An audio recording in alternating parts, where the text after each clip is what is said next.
উঠে মায়ের কাছে গেলেন। মা, মাগো, এই নারীদের আসল কোনো বাড়ি নাই মা।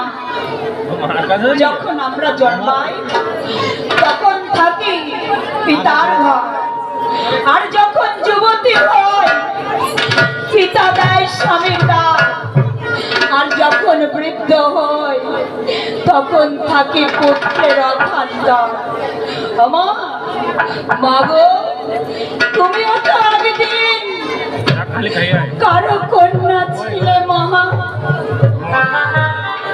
সেও তো তোমাকে দিয়েছে আমার বাবার ঘরে। কিন্তু মা, আমার কপালে যা হবার তাই হবে। আমি ওই সাপে কাটা ঘরেই যাব না। তুমি আমায় আর বেঁধে রেখো না।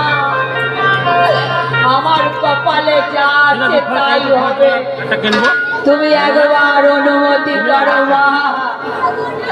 ওই লখাই আমার প্রাণের স্বর হবে।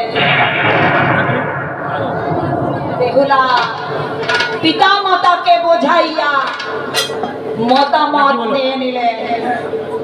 রাজা চন্দ্রধর সাহেবানিয়া পরিষদ বর্গকে নিয়ে বিবাহের দিন ঠিক করলেন।